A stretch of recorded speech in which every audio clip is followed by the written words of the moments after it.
Hello, everyone, and welcome to this edition of Debrief, the legal podcast. My name's Helen Looking, and I'm a solicitor who specialises in family law. And with me today, I've got my colleague, Natalie Maher, who also specialises in family law.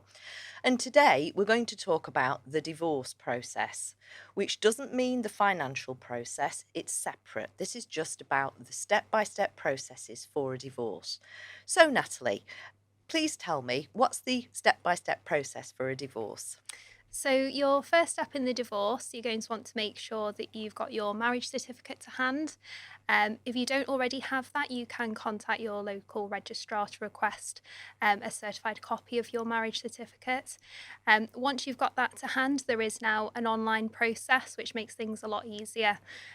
You will need to complete that online form, upload a copy of your marriage certificate, and pay the court fee, which currently is £612.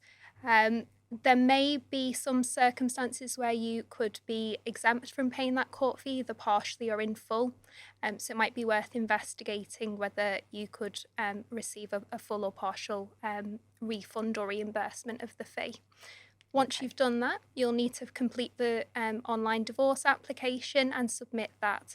The court usually will then arrange for service of that document on your ex-partner, and they'll have to have an opportunity to respond.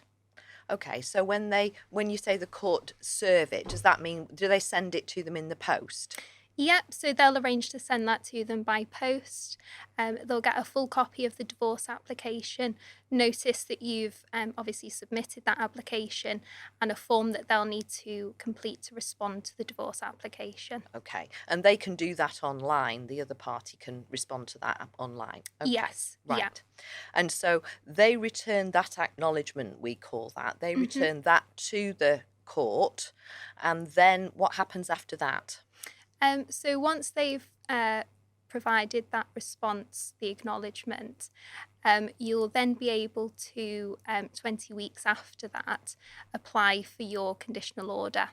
Okay, so there's a long period of time where nothing happens in the divorce process. And Yes, I think that's called the cooling cooling off off. period, isn't it? It is, yeah, Yes. Okay, and at the end of that period of time, the person who's made the application can apply for the conditional order. correct. Okay, and then what happens after that?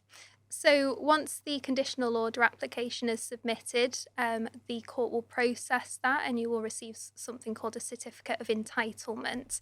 That just confirms the day on which the court will pronounce your conditional order.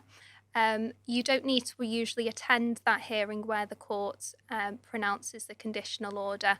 You'll simply receive a copy of that, usually through email if you've submitted it online, but also by post if you've signed up to receive postal confirmation as well. Okay, that's great. And then how do we conclude the divorce? Because it's not yet final, is it? No, no, it's not yet final until you've applied for the final order of divorce. Once you've got your conditional order, there's a period of 6 weeks and 1 day before you can make the application for your final order of divorce. It's usually during that time that we would look to deal with the financial element, which, as you've mentioned, Helen, is completely separate to the divorce. So we usually recommend postponing making that application for the final order of divorce until after you've dealt with the financial element of your marriage. Right, super.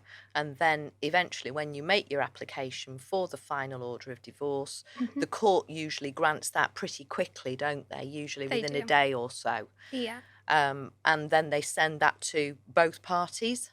Yes, both parties will receive a copy of the final order, and it's worth mentioning they'll receive a copy of the conditional order at the same time that that's been pronounced as well. Yes, that's super. Thank you. So that's the divorce process, isn't it, from start to finish? But I think what's very important to remember is that all that process does is dissolve the marriage. So Mm. you are no longer married. What it doesn't do is have anything to do with the finances. Mhm. And for that, you need to make a separate application for a financial order and for that to be dealt with. And I think we're going to deal with that on another podcast. Yes, we are. Yeah, we'll Super. touch on that.